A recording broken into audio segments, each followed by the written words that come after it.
Well, then, everybody, but it was raining, going over 74 and like hell. Lightning. We needed the rain, though. It kept it dry for a while. Man, the lightning was bad. But fortunately, Mr. Jones got me here enough time.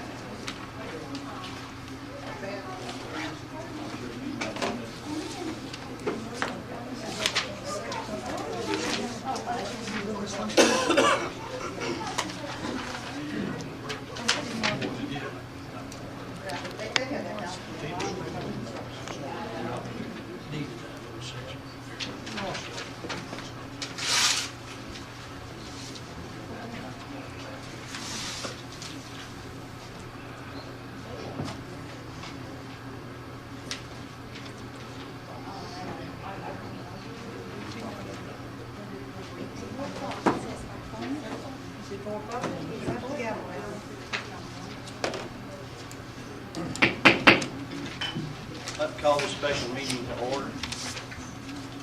Mr. Mears. Mr. Chairman, we're here for a special meeting to discuss the Walton County Fire Assessment Program update. We have people here from Government Services Group and from Neighbors Gibling and Nickerson to help explain that. The reason we're doing this is to look at what the fire services cost the county, and at some point we'll be looking for direction from the board as to how you want to proceed with the different funding sources that we have. I think the first thing would be to have them present this program and then take the public comment.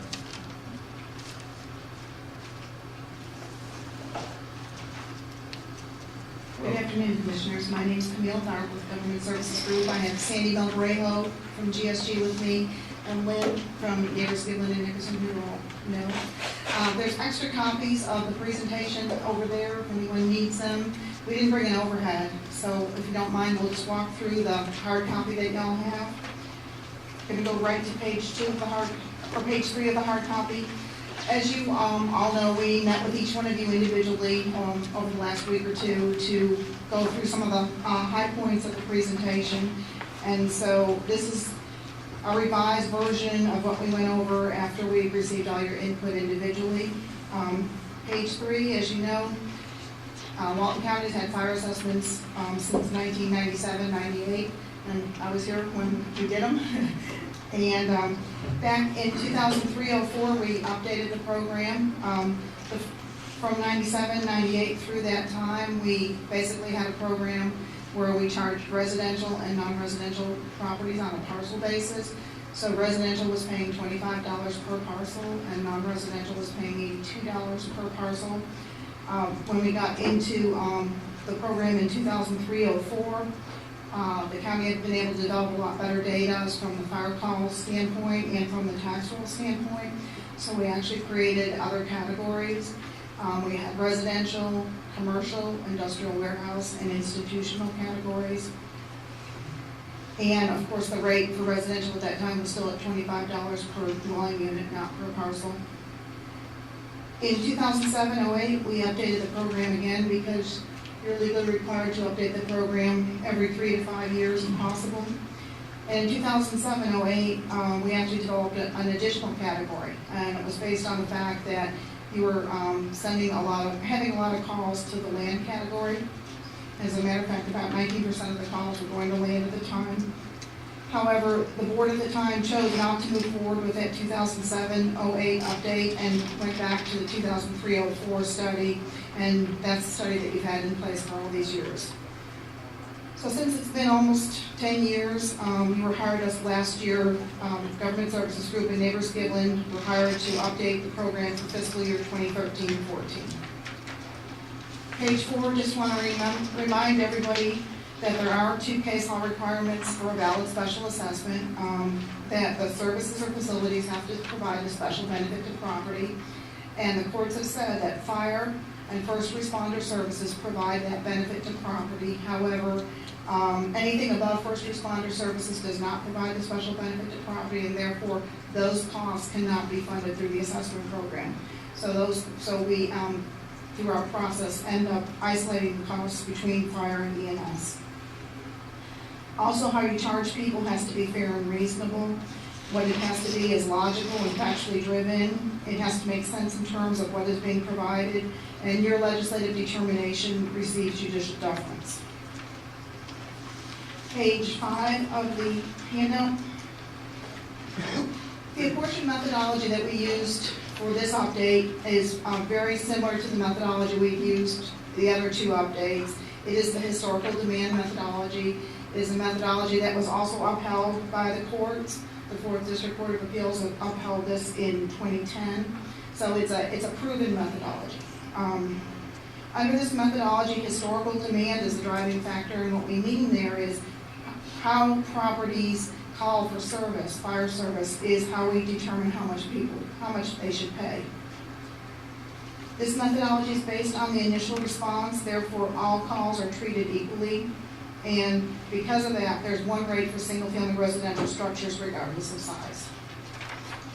And just stop me if you have any questions. We're on page 6. There are several data components of this methodology. Things we have to look at are service delivery, because of course the courts have said you can only fund fire first responder services. We have to identify what services you provide, and you are a fire provider, but you also provide ALS, advanced life support with transport. So we have to, again, isolate the cost between the fire services and the EMS services in your budget. And we have to look at the benefit area. You're like a typical urbanizing community in that you have you have your county department, you have some city departments, you have some special districts, you have some volunteer departments, and that's not unusual, but we had to kind of do a profile of each of those areas so that we know where the services are being provided. We had to develop an accessible budget, and that budget we had to allocate between fire and EMS, again, because of the courts, and we did that on a line item basis. And as you know, we went through each line item and determined what part of that line item was related to fire services and what part of those line items were related to EMS services. And again, that methodology has been approved by the courts. We then developed the cost apportionment, and that was based on your fire rescue incident data. First of all, we removed all the EMS calls, and then we looked at the historical demand for service for the different categories, and we'll show you that in just a minute. We then developed the assessment roll, which we used the ad valorem tax roll and the assessment roll that had been developed over the years and been maintained over the years, looked at the building property uses and developed the number of dwelling units, the square footage of the non-residential properties, and the land area for the land properties. Page 7. Again, because we wanted to look at the entire profile of the entire county and make sure that the services were the same level of service or similar levels of service, or if they weren't, that we identified that they weren't. And this is a profile then of each of the different departments within Walton County. Of course, Walton County is the primary provider of fire services in the unincorporated area and the city of Paxton. You provide advanced life support with transport. You have 10 stations staffed with paid and volunteer firefighter personnel. And because of the apparatus you have, and you have the ability to provide unlimited water to a fully involved structure fire, so you have no square foot cap on non-residential buildings, and that will come into play later. You also have South Walton Fire District, which is on the south end of the county. It is an independent special fire control district. They have the authority by the legislature to levy up to 1 mil in ad valorem taxes. That authority then is approved by referendum of the constituents within the fire control district. South Walton also provides advanced life support with transport. They have 5 stations staffed with paid firefighter personnel. And last year, the county provided the district about $652,000 for the ambulance services that they provide down in South Walton. You will have Liberty Fire District, which is another independent special fire control district created by the legislature. Again, that is subject to referendum by the constituents in that area. It's in the unincorporated area, but it's been created as a special fire district in that area. That fire district levies non-ad valorem assessments. The residential rate is $25 per parcel. The business rate is $82 per parcel. The Liberty Fire District provides first responder services. They have one station staffed with volunteer firefighters. They have a SAFER grant, which funds a paid volunteer coordinator position. They are currently building another station, and it's going to be paid for by grants and a loan, and it's about 85% complete. And last year, the county provided a supplement of almost $95,000 to the Liberty Fire District, which, along with their assessment, raised their total budget last year is about $156,000. Page 8, the Argyle Fire District is also an independent special fire control district. They also levy special assessments, and they're also subject to referendum. The residential rate is $25 per parcel. The non-residential is $50 for any buildings 5,000 square feet or less, and is $100 for any buildings greater than 5,000 square feet. Argyle also provides first responder services. They have 3 stations staffed with volunteer firefighters. They also have a SAFER grant, which funds a paid volunteer coordinator position. Last year, the county provided Argyle with a supplement of around $72,265, and along with their assessments, their budget is around $116,000 from last year. City of Defuniak Springs Fire Department is funded by the City of Defuniak Springs, although you do share a fire chief with the City of Defuniak Springs. Defuniak provides first responder services. They have one station with paid and volunteer firefighters, and last year the county provided a supplement of about $85,000 to the City of Defuniak Springs. And then we have the City of Freeport. It contracts with the county for a portion of the unincorporated area surrounding the City of Freeport. And last year you paid them $275,000 to do that. They also provide first responder services, and they have one station with paid and volunteer firefighters. And of course, there's Eglin Air Force Base, which was not included in the study. Okay, page 9 then shows your fiscal year 2012-13 adopted budget, and your full budget expenditure-wise for the whole fire rescue department was $7,343,330. After going through our line item analysis of determining what part of the budget was fire-related and what part of the budget was EMS-related, we derived an accessible budget of $4,296,514. What that means is that is the maximum amount of your expenditure budget that you can legally assess through the fire assessment, because the rest of your budget then is related to EMS services. There are no revenues to net out of the fire part of your budget, but we can add to it any of the expenses related to the assessment program, which total another $513,000, and they had to do with collecting the assessment on the tax bill, providing for the statutory discount and things like that. So the total assessable funding requirement you can use assessments to fund is $4,809,626. We also, by the way, extrapolated that budget out for 5 years, and we'll be able to provide that to you after we finalize the report. We next looked at your call profile for fire services. A good fire department in the state of Florida provides incident reports when they respond to a fire. Not all of them do, but in your case, you do, and that's a good thing. And those fire incident reports, when they come back and fill those out, they tell us about what type of call they responded to and what kind of property they responded to. So when they fill out that incident report and they say, I responded to a single-family residential property at this address, if we go to the property appraiser's files and we look at that address and that parcel ID number, we'll find that that's a single-family house also. So there's a very good direct correlation between the property categories in the fire incident reports and the property categories on the tax roll, which makes this methodology approved by the courts. So based on fiscal year 11-12, and looking at the calls for service that were for fire services, we developed this profile which says residential properties generate about 74.77% of your calls for service. Institutional properties generate 6.77% of your calls for service. And institutional properties are your government properties, your churches, your not-for-profits, your hospitals, and things like that, nursing homes. Land generates 13.23% of your cost for service, commercial 4.92% of your cost for service, and industrial warehouse 0.31% of your cost for service. Notice that the land years ago was about 19%. Through the work you've done as a county in responding to calls, plus the data, being able to have very nice, clean data, the analysis of the calls to land has dropped from the 19% down to 13%.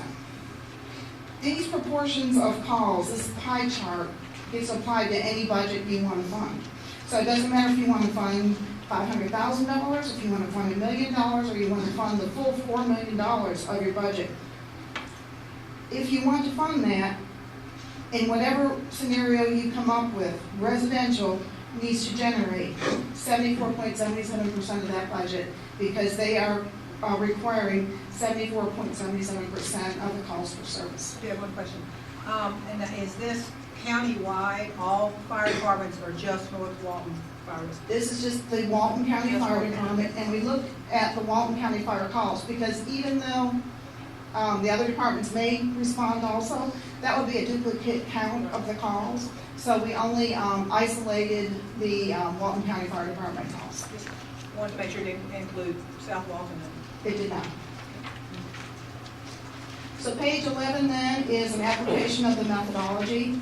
It's taking that pie chart and applying it to that assessable budget. We had come up to $4.8 million. And like I said, residential's generating 74.77% of the calls, so they're going to generate 74.77% of that budget, or about $3,596,120. Okay, and accordingly, all their other rates fall in accordingly. Next, we looked at how we're going to charge each parcel within the categories. For residential, we're charging on a dwelling unit basis. So you have a single-family house, you have a mobile home, a duplex is charged 2, a quadruplex is charged 4. So it's based on the number of dwelling units on the property. The non-residential property categories, commercial, industrial, warehouse, and institutional, are charged on the square footage of the building.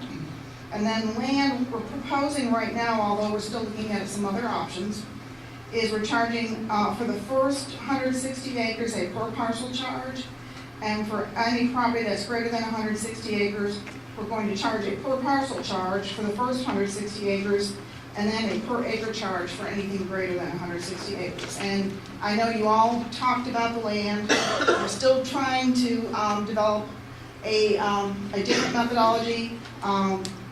We don't have a final answer to you yet, but we will have one for you probably within the next few days. Just going to get it done for today. Page 13 then shows you your rate scenarios. What we have here is, on the left-hand column, is the adopted 2011-12 rate, the rates you adopted last year. Right next to it, where it says fiscal year 2013-14, 100% rates. These are the rates that you could charge to fully fund the fire part of your budget, meet all the legal requirements, and raise at $4,480,237 in net revenue. And the net revenue means we had assumed that you would still adopt the same exemption policies as you had in all the prior years, as far as the institutional tax exempt properties not being charged a fire assessment. The next column over at the 75% rates will a $285 rate for residential, and then the other rates fall accordingly, would raise a net revenue of $3,357,281. And we go down to 50% rates, 25% rates, and then the 6.5% rates on this page are showing you what kind of revenue you would generate if you kept the residential rate exactly the same as what you've been charging for the last 16 years, $45. Page 14 is just some more scenarios.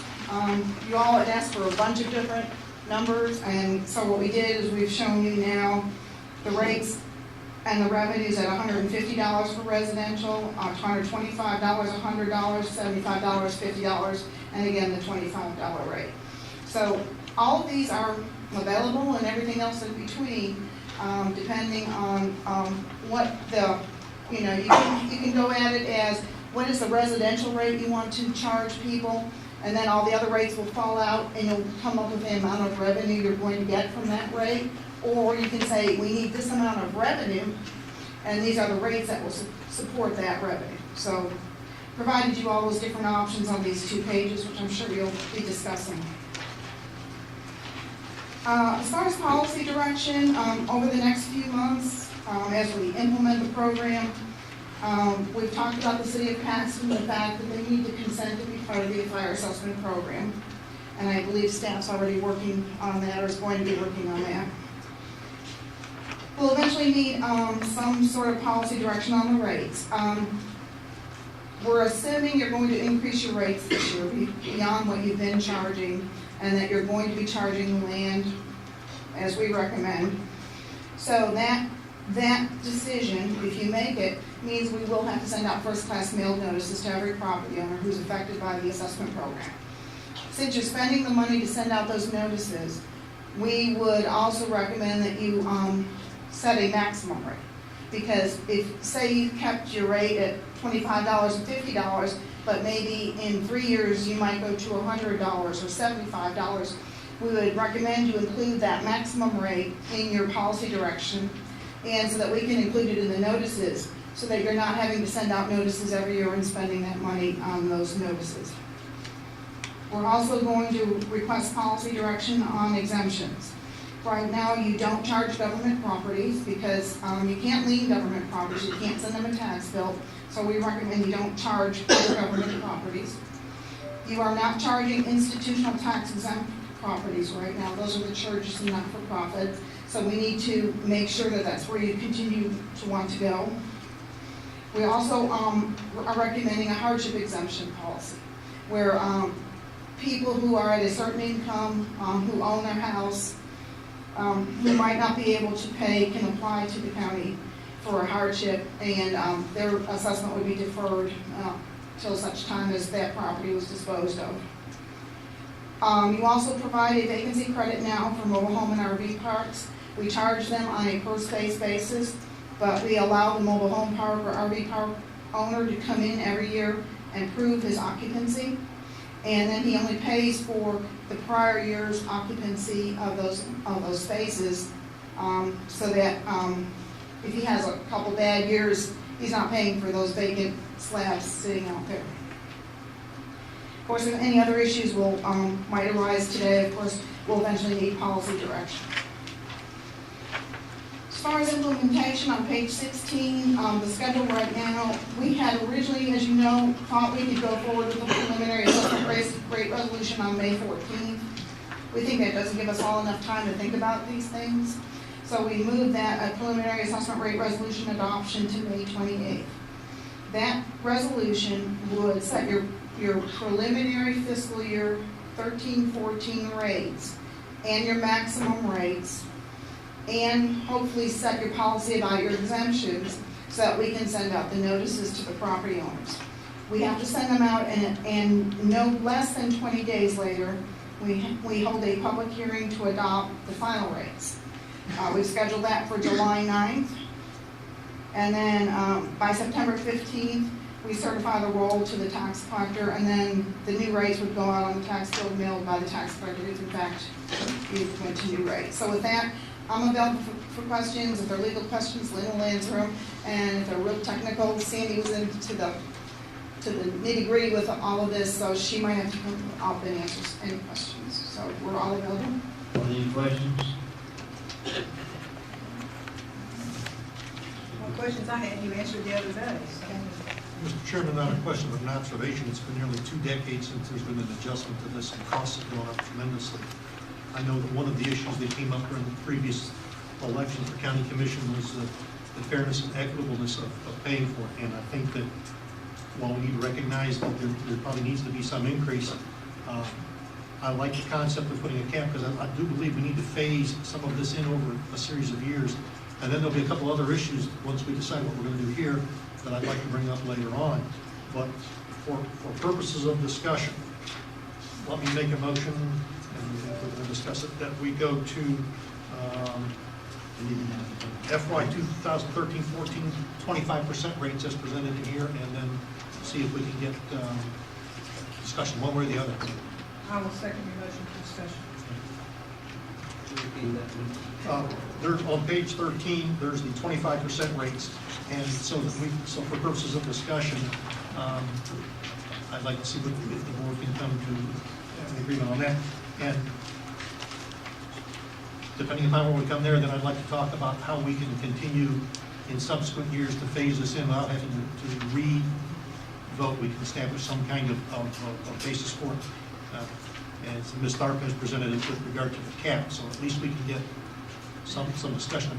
In nearly 20 years, have the rate stay the same is, we've been very fortunate, but now it's time to recognize that we've got a responsibility to bring this up because we are providing the service, and it's costing quite a bit in terms of ad valorem taxes.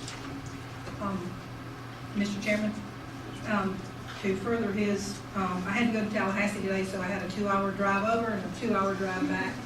And I was thinking about this, and I thought to myself, how much would I pay to keep my house from burning down? If my house was burning down right now, what would I pay to keep it from burning to the ground? And you know, I think I'd pay almost anything.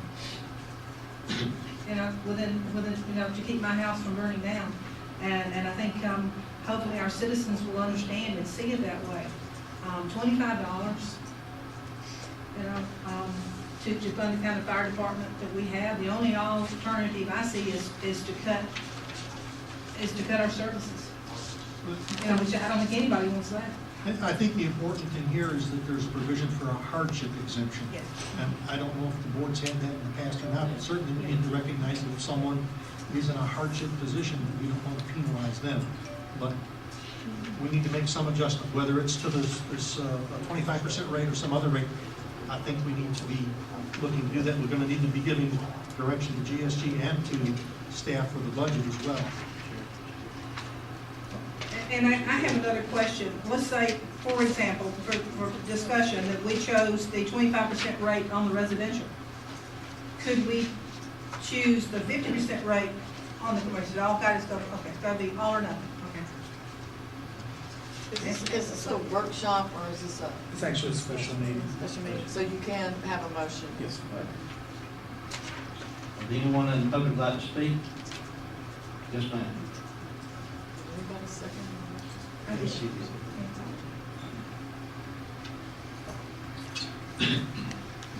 I'm here representing my own thoughts on this topic, Mary Nielsen for the record.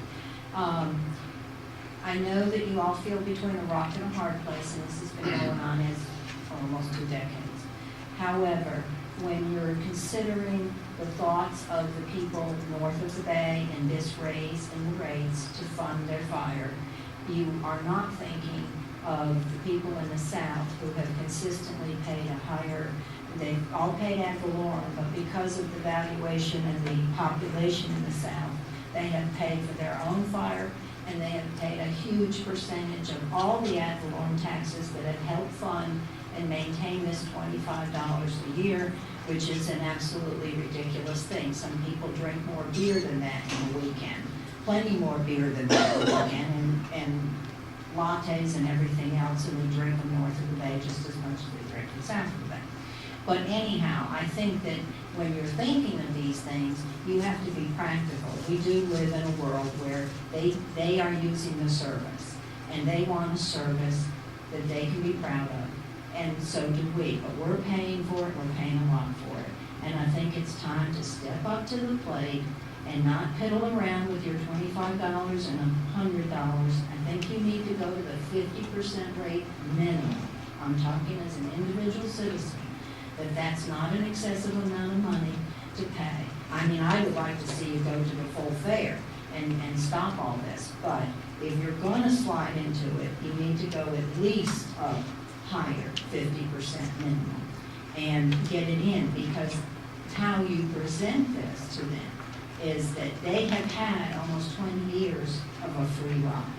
So this is making up for that 20 years, and it really does have to happen. And so one of these boards has to step up to the plate, because we don't have hardship south of the bay.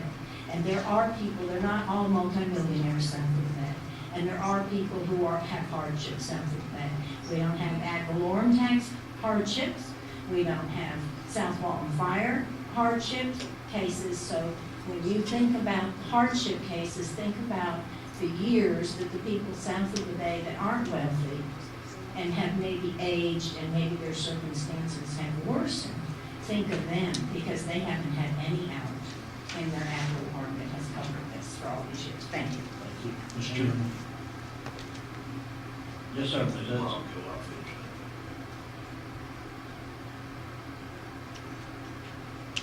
Be a little slow today.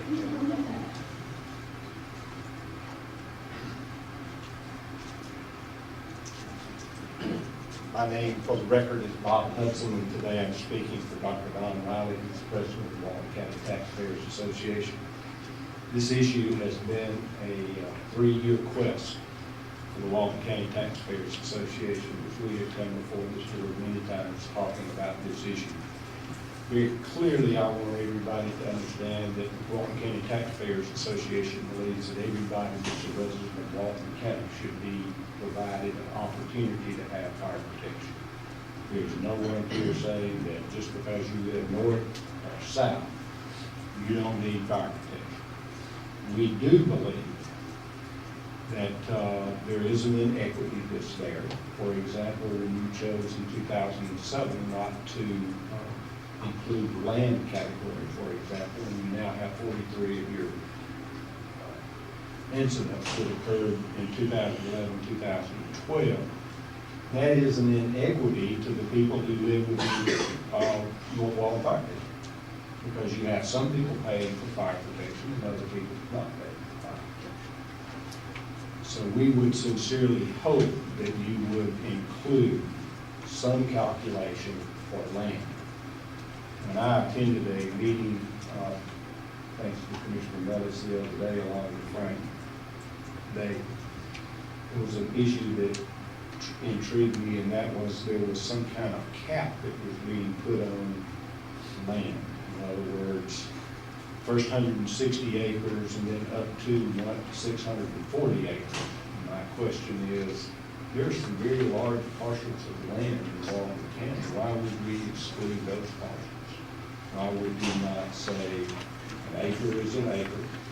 And that's what happens to me in the southern part of the county. That's what happens to people in the city of Freeport. That's what happens to the people that live in the city of Virginia Springs. We pay taxes for fire based on property value. So it doesn't matter whether it's vacant, occupied, unoccupied, or whatever it is, we pay those taxes. There seem to be a lot of people that think it's just in the South that people are concerned about this. There is an inequity that is in place for the people that live in the city of Freeport. There is one that is in place for the people who live in the city of Virginia Springs, as they pay property taxes to fund their fire. Then there are the county, I think the lady from GSG used the term, the county has chosen to buy down the assessment there. In other words, we are going to the general fund, and we are taking general fund revenues and supplementing fire in the North Walton Fire District. So it would be our hope, as you are trying to determine, Bill, how we're going to adequately address that. My concern is this as well. This is going to be an area that grows in the next few years. Everybody talks about the 331 corridor and what's going to take place on that corridor. If you set a max today and you have that explosion that occurs, you're going to have to provide increased fire protection in those areas. And so that's just something I think we should look at as well. Like Ms. Nielsen, I think 25% rate is about $100, am I correct? That's about 30 cents a day for fire protection. The full rate is about $1 a day for fire protection in North Walton. Bill, I agree with you to increase it from 25 to 393 or whatever that number is in one fell swoop would probably not be fair and equitable to the people in that district. But I do think there should be a point in time and a goal that's there. We're not going to just do this and then 4 years from now, we're going to say, well, you know, we're not going to go there. What I hope we would do is set a goal that says that buy down decreases every year until we're out. I think that's fair and equitable to everybody. I appreciate the opportunity to talk to you about it today. I know there are decisions that have to be made. I know that as I travel through the county, I want EMS to be there, and I'm perfectly willing to pay that 2.7 million, part of that 2.7, which is for countywide EMS services. Hopefully, one last question. Why does Paxton escape paying taxes for fire forever? If I have an answer, I tell you. We have an answer. Would you please address that? I understand it's only $9,000, but that's another inequity. I believe staff has brought that to the attention of Paxton, that they're going to have to do something with regard to Mr. Demers in the meeting the other day did mention that initial communication, but no one talked about that today. They just talked about Paxton that had fire protection. They didn't talk about the fact that they've never paid for it. I can assure you Paxton is aware. There are, thank you very much. And Mr. Hudson, real quickly, just to tell you, is that part of my motion would be to phase this in and whether it's under the concept of a cap or not, so that it's not just, okay, we go in now and say this is the rate.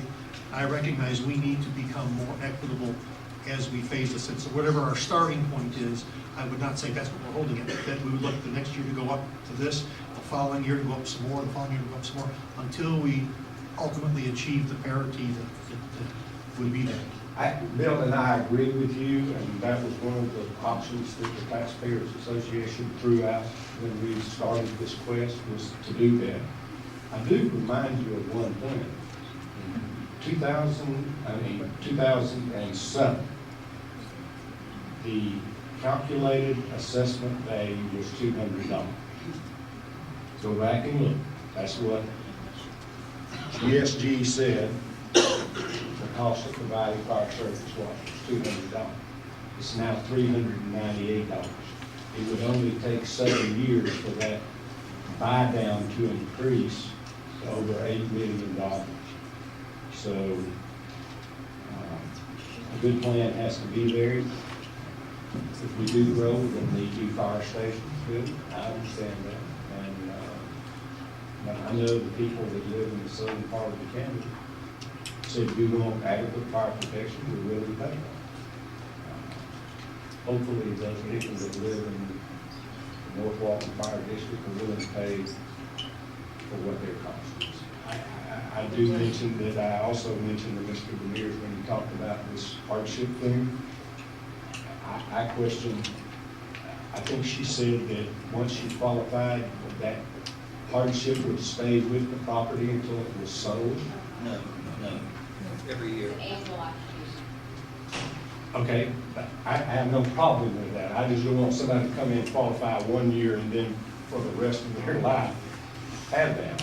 And I also question what the cost of administering that program is going to be, whether you have a net benefit or not.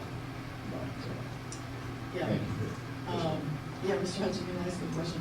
Is there a point in these calculations where the millage rate could be reduced across the board? I spent some time over the weekend trying to calculate that without knowing exactly what the property values are going to be for this taxing year, which Mr. Pilcher will have out before long. It appears to me that you, in effect, have about $0.25 maybe a little over $0.25 that's being taxed to everybody throughout the county. To pay for the difference? To pay the difference. And the So you could, I asked you this question, if you had $4.8 million more next year available to you, what would you do with it? If you had $18 million that you have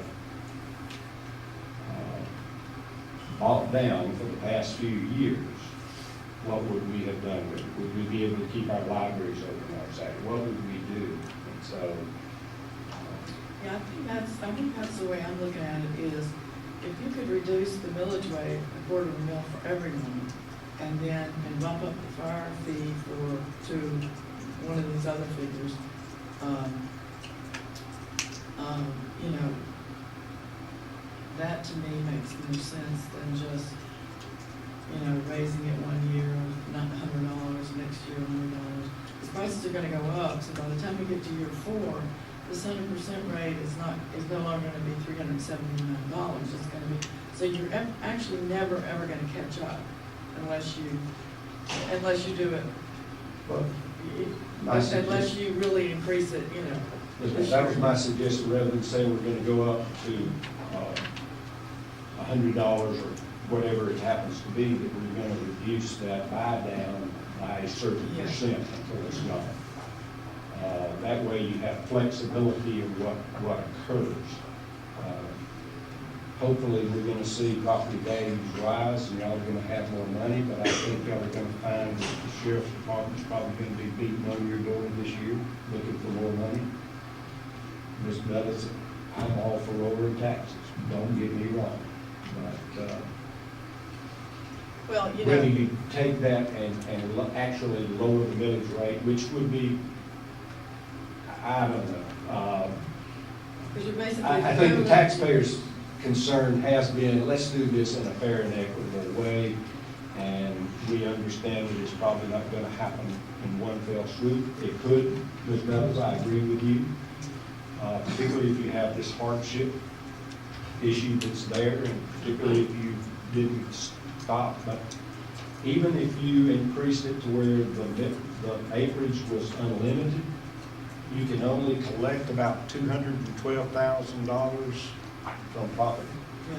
Those percentages are what make the courts make that value. Right, and if you, yeah, and like I I'm said. gonna leave whether you reduce my taxes or not, just let's start finding an equitable way to do that. But things can change drastically in a year or two.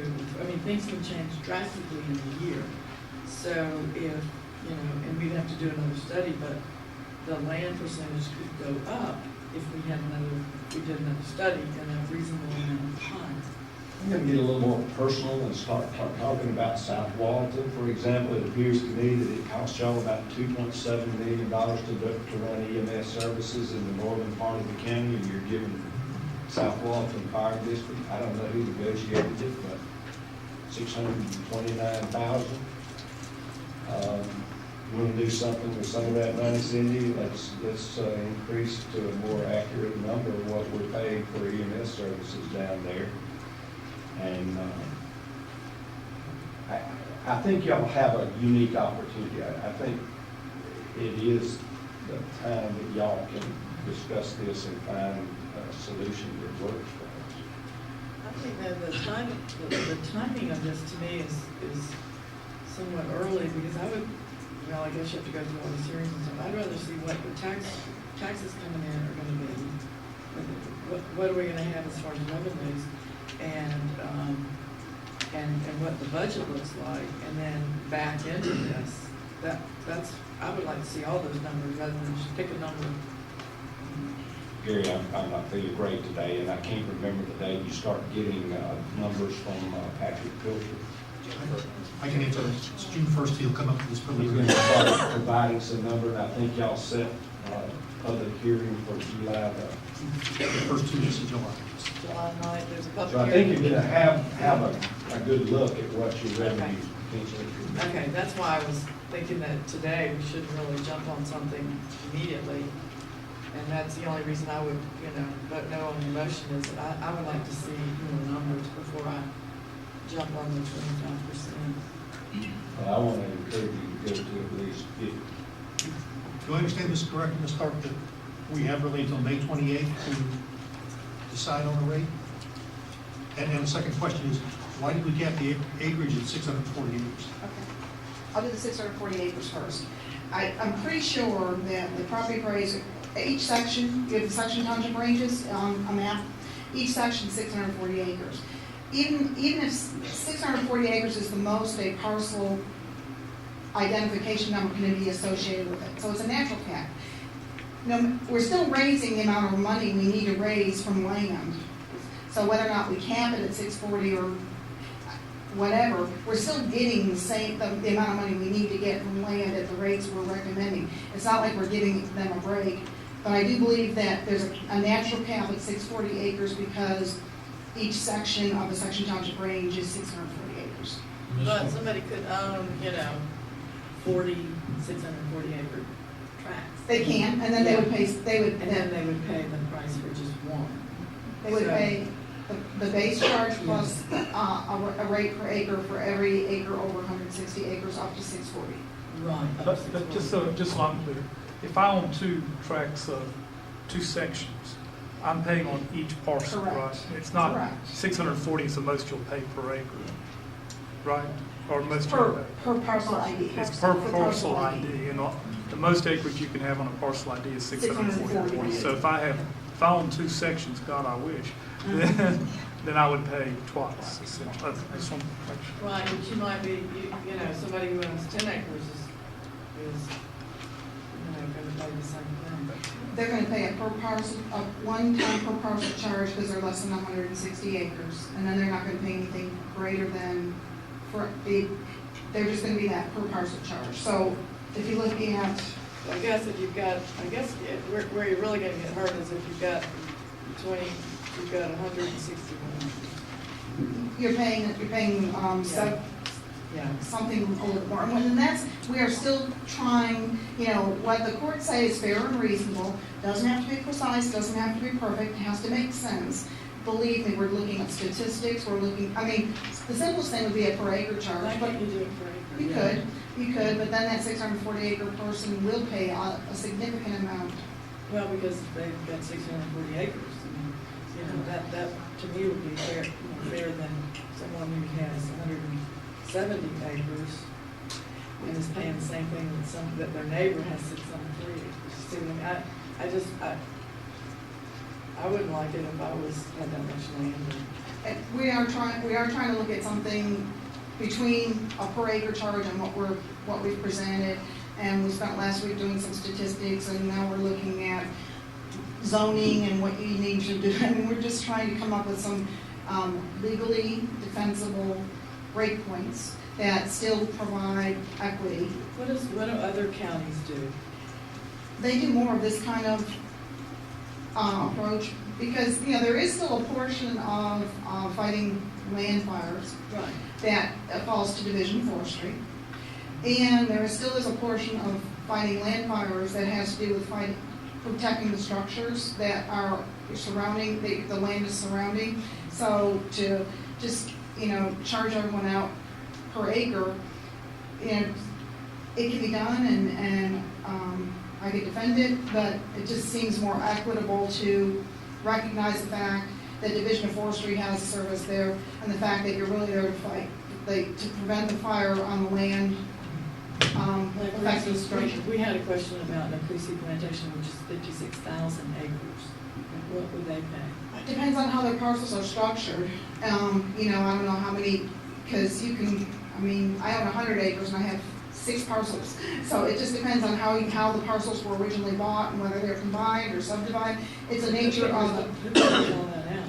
Pardon? Who figures all that out? Property appraiser does, and it has to do with official records, has to do with planning and zoning, it has to do with land development, it has, there's all sorts of variables, and I don't think there's any exact rules that they follow, it just happens. Ms. Laura, Yes, sir. and would you answer the second part of my Yes, question? the May 28th date, it's the chicken and egg scenario.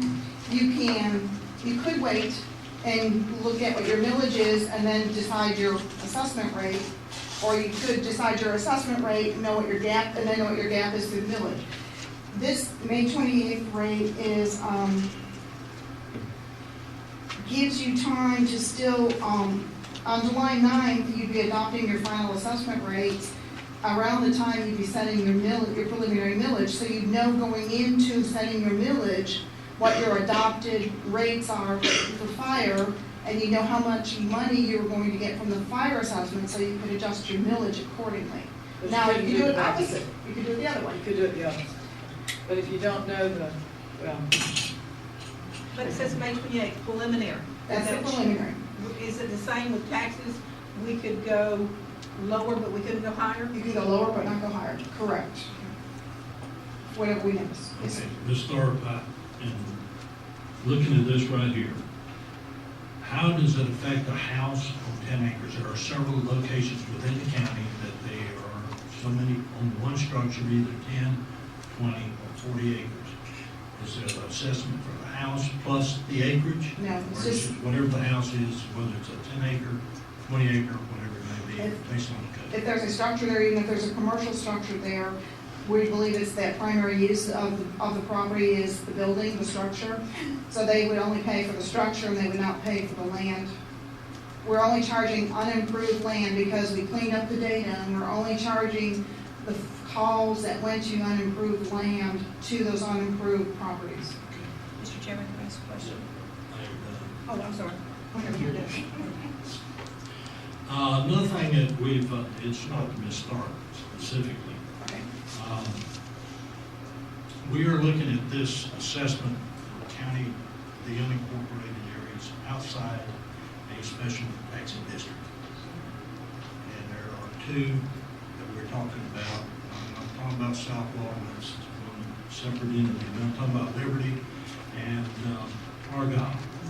Now, if we're going to ask everybody outside those two areas to have to pay an additional fee, I believe it falls upon Argyle and Liberty to do the same thing and go to their voters and see if they're willing to pay for it. We would be taking those assessments like we have for years past and paying them so much per year. So I'm thinking that what we need to do is ask Argyle, Liberty to move forward, go into their constituents, put it on the referendum, and see if they will agree whatever our assessment is, or at least whatever their folks wish to pay for. Mr. Chairman, I think, I'm sorry, Commissioner. No, I mean, he asked the question that I asked, but I'll ask a codicil to that question. What happens if they don't? Well, now, right now, we're supplementing an independent fire district. They went out, they got the independence, therefore they are independent. But they have been dependent on the county for many, many years. Now, they have an obligation, just like we have an obligation, to try and come up with an equitable solution for our fire protection within the unincorporated areas and outside these districts. So if they elect not to, I guess a mechanism available is you reduce the funding or cut the funding. But what I'm saying is maybe we are, this on the table today. It might be that we give both of them a year to get their referendum, their election in order, and then see what comes from that, and then we can make our decision accordingly as to whether to cut it completely, reduce it over a period of time to help them. Mr. Chairman, I think Commissioner Chapman has an excellent point, and I note that even though we just have on the floor for discussion right now, the rate, if we went to that rate, there would be more MSBU monies generated for those two districts than what they're currently getting from the county as a stipend, if you will, and that they should be self-sufficient from that standpoint. So one of the factors that can reduce some of our costs would be the elimination of the need to do that. And one of the things that I would hope we could consider is having staff come back soon to say, what if we put a station east of Freeport? What if we put a station west of Freeport? And take that MSBU money that is generated and fund those things. We've got capital project money available to do those, and we don't need to build a Taj Mahal. We need to build a basic station. And I think then you're talking about also saving the $275,000 a year that we currently do. That, to me, would be doable with this next fiscal year, whereas I agree with Commissioner Chapman that you need to give Argyle and Liberty a year to get their referendum in order. But tell them that, you know, the annual allotment that is gonna go away in year 2 because you should be able to fund at your level if you just adopt what the county's adopting. I have a question about the hardship. And Lynn may be able to answer this. Is it currently drafted as a waiver or as a deferment? Does it accumulate? I'm sorry, I don't know the answer to that. I need the answer. Hey, Good afternoon. We don't have the hardship waiver in writing, Okay. someplace. We are working on the draft, and it would not be a waiver, as Mr. Hudson mentioned. The county would have to fund that amount. so it's deferred until the next year, and then, like if you adopt a $100 MSBU, $100 for fire service, if I get a hardship in 2013, 2014, my bill for 2014, 2015 will be $200? Does it accumulate? No, Okay. for this year, if you were to receive the hardship exemption, that $100 rate would be paid out of general revenue funds. Okay. And the discussions that we've had with the hardship exemption is to use the HUD rates for poverty, low income, extremely low income, and set a hard criteria that they would have to meet to prove eligibility. Okay, and correct me if I'm wrong, and I may be, the resolution for a 3-year rate or adopt a rate over 3 years is aspirational. You'd have to actually go in each year and adopt a rate, is that correct? A subsequent board could not be held to a resolution passed by a previous board to set a rate, or would they, or could they? I don't know that I It would be an know. annual rate resolution. No matter if you adopted a 3-year resolution, say we'd like to do this in the next 3 years, this is what we propose the rate to be. It's not binding on subsequent boards, if I understand. Yes, every year the board would still have to approve those. It's aspirational. Thank you. Mr. Hudson has Ms. Hudson? Ms. Oscar, I'm gonna not walk up, it's okay. Okay. Can't hear you. I'll walk up there. You did walk me to walk. Chair, Bob, put it right there. All right. Is there any surrounding counties, or are there counties in the state of Florida that have hardship on fire MSBUs? There are? There are. What's the hardship on that loan taxes? What is it? There are lots of exemptions. I'm really struggling with why we need a hardship on an MSBU for fire when we don't need a hardship on property taxes. Bob, there's probably I don't know if this is simplistic or not, but you know, you got the tax exemption for homestead, right? That's pretty significant. And there's a lot of property up here. I bet you 50% of the property up here doesn't pay any ad valorem tax. Don't tell me that. Oh, I'm telling you, it's just so. I know that. You know that, you're smart, man, you figured that out. So if you It's take. just, yeah, I understand exactly what you're saying, and I just wanted to know where it was, because I want to do some research on this and see if I can understand, because what we're talking about is that buy down, one more time. We're now buying down people, because it's not that you forgive it, it's that you have to fund it out of general revenue for every doggone hardship that you pass. And so I really, Lynn, I don't know much about that, but I'm sure you can help me determine how it's done and what the I'd like to see formulas are. a clear delineation of what constitutes a hardship for these purposes, and I think that would be important to also know for consideration as to when we give it. But I concur with Commissioner Chapman, there are a number of people that, to see their annual payment of $25 increase to a large number, it may just do that, but I'd like to know what constitutes that. Bill, real quickly, one last thing, you said you wanted to talk about the 2 independent fire districts that were north and didn't want to talk about south. Well, We have to approve down there too, if you understand. If we don't approve a rate increase when it's necessary down there, then they're gonna be forced to cut service. I understand that, Bob. I do know like when it your started back years ago, the south end, and I don't get in an argument with them. You know, they That's not wanted what we're better here than about. basic fire protection that the county would provide it. That's why they went in and did it the way they did. So they wanted a better coverage and more equipment, more people, more stations. They wanted it, they voted it in, they're paying it. Well, I think that's probably true what happened in Argyle and Liberty as well. They wanted a certain type of service. Yeah, but it's gone.